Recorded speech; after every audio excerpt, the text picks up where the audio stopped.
Well, good morning. Lesson 65. I don't know, but I am really grateful that this lesson is in this course and in this workbook. My only function is the one God gave me. I really, really, really, really hear very little and very few talking about salvation and what it is and what it means and how it's achieved. And the fact that we all have already been saved. One of the things Jesus says, Jesus is, in a sense, each and every one of our personal saviors. He saved us from the necessity to think we have to die. He says our job is the salvation of the world, not just merely our own personal salvation or a brother's personal salvation. It's the salvation of the world. That should indicate the fact that there is the ability to experience a world that has not only been saved, but is beyond the one that we think we see when we are learning of salvation, in a place where salvation seems to be not. The idea for today reaffirms your commitment to salvation. And I am really grateful that I am being given the opportunity to reaffirm my commitment to salvation, because from the very beginning, from the initial revelatory experience I had, and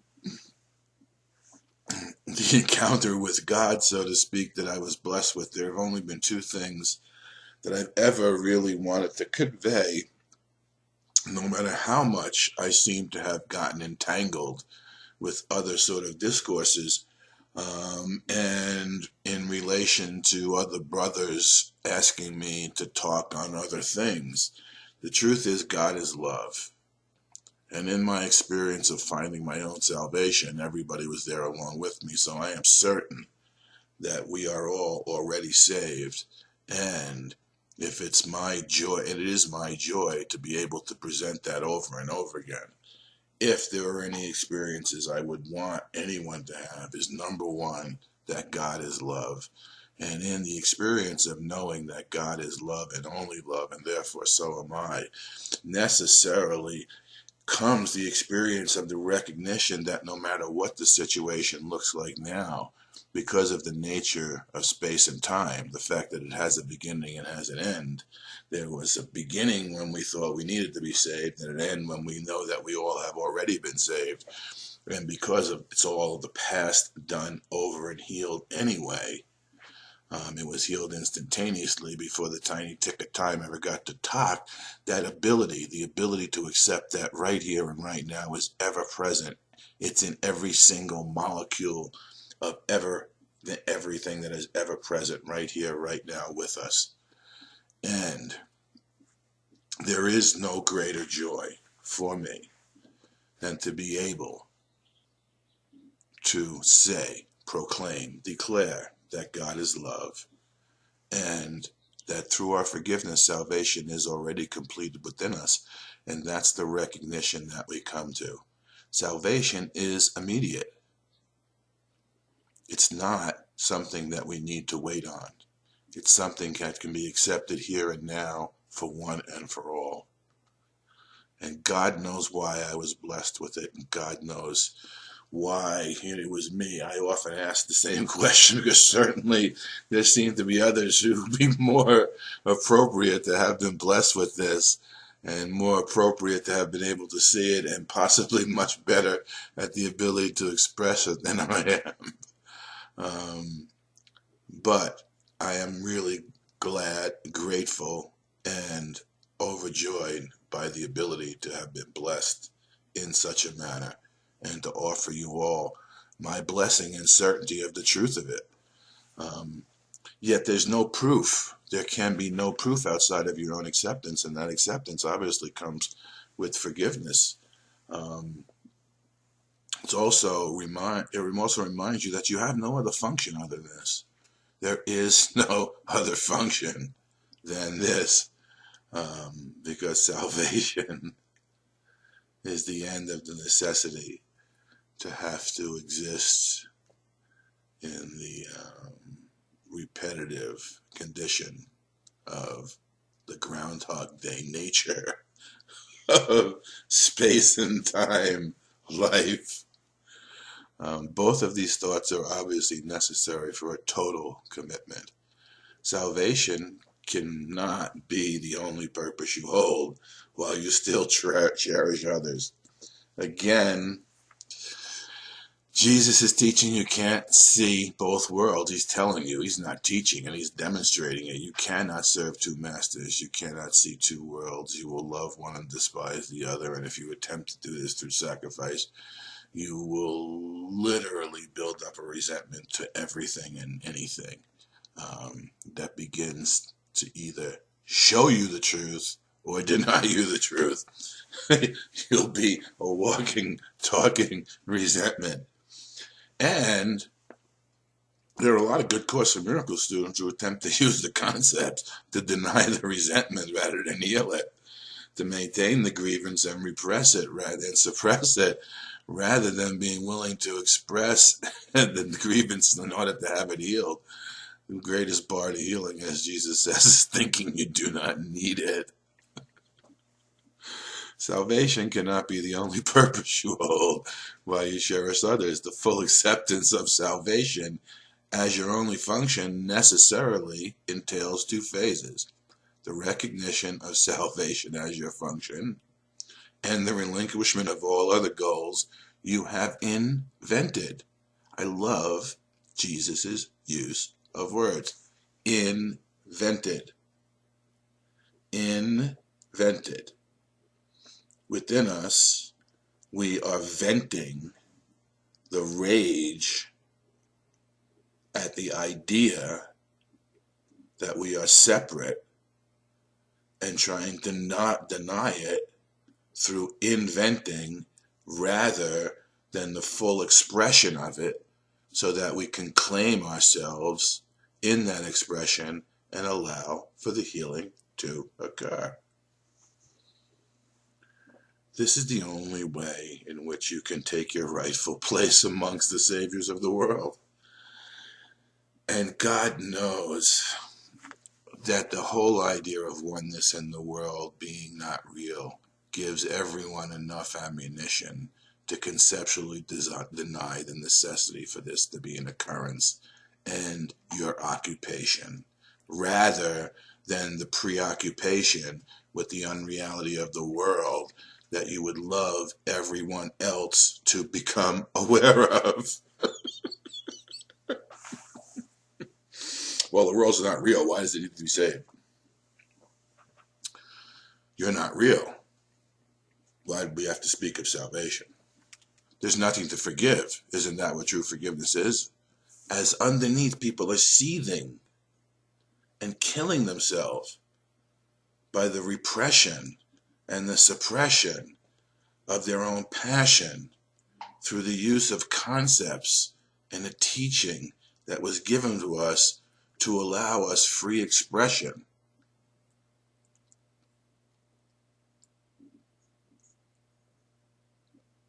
It's like he says, the atonement is a single-edged sword that cannot be used against you or your brother if you decide to use it at all. And trying to skip steps and jump ahead because conceptually the ego will allow you to think you understand that oneness is never, ever, ever going to be satisfying. It's just the way it is. You know, and I'm going to say this. Another thing, teaching A Course in Miracles conceptually is not doing what the Course in Miracles asks us to do and be about. And I know full well that there will be those who look at this video and say, why don't you practice what it is you preach? Why are you teaching me? And there's nothing I could say to that. Yes, I'm guilty. Okay. Hello. Please leave a message after the tone. Someone's calling. Obviously, the reason why we use a phone is because people are calling for salvation, and we need to express it. We need to proclaim our salvation and express the fact that we're saved, because by the expression of it and the acceptance of our own expression of it, it becomes real and true and integrated in us, so that we operate from an underlying understanding of the fact that we are saved. That is for those who are saved to be about. And for those who are experiencing the necessity to be born again, because they are not experiencing themselves being saved and find themselves in a world of sickness, pain, and death, in which everything is at odds with them. Where within everything is at odds with them, just admit you could use a little bit of salvation and peace of mind. This is the only way in which you can take your rightful place among the Savior's world. This is the only way in which you can say and mean, my only function is the one God gave me. This is the only way in which you can find peace of mind. Conceptual salvation is not what salvation is. Teaching forgiveness is not what forgiveness is. And I understand very well that talking about the workbook is not what doing the workbook is. The experience of salvation was so way beyond anything I thought I would ever come to know and experience, that it's taken me years and years in space and time in working with Jesus and my other guides and with my brothers to integrate the certainty of that salvation, so it can become something I rely on and trust in all my affairs, and not seek it where it is not, nor be attached to what I think salvation should look like, simply because I formed another concept around it. Salvation, while it remains a concept, if unrealized and unactualized, salvation is no concept. As he says, it's your only real achievement here. It's achievable. It's ours to be had. It's there for the taking, not by the resistance of the offering, but by the acceptance and willingness to surrender to the offering so as to receive what has already been given. Today and for a number of days to follow, set aside 10 to 15 minutes for a more sustained practice period in which you try to understand and accept what today's idea really means. It offers you escape from all your perceived difficulties. It places the key to the door of peace, which you have closed upon yourself, in your own hands. It gives you the answer through all the searching you have done since time began. Many of us, if you're like me, didn't even know you were searching until you were a finder. Until God found me and I found salvation, I had no idea that I was seeking, yet seek I must have been. Because in that instant, it was as if a door had opened and allowed me to understand something about myself that I had no way of knowing other than by accepting the offer when it was offered to me. And this is the same offering I'm offering to you.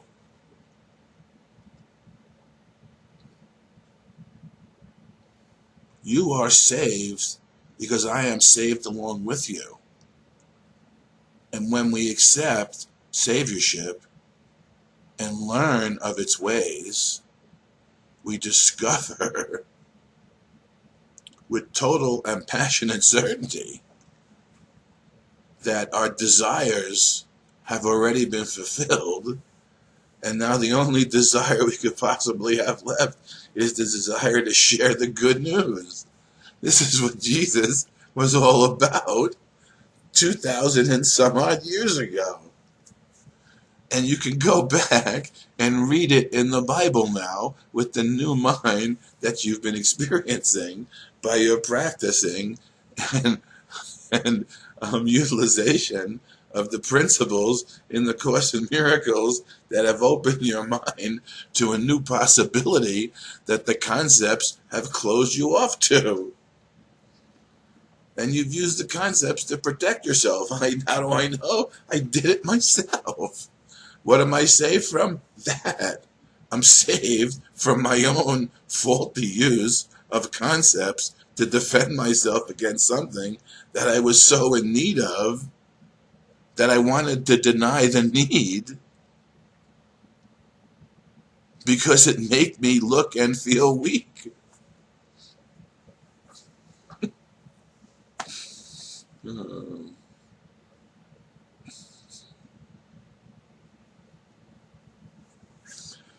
God bless us, everyone. God bless every single brother that I've ever met who has helped me to understand my function and to help me be about it.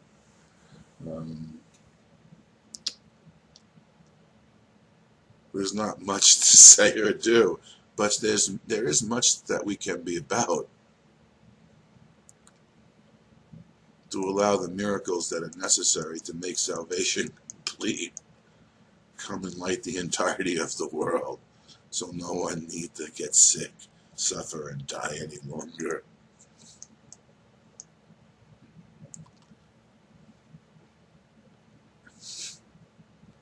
The thoughts reflect a goal that is preventing me from accepting my function.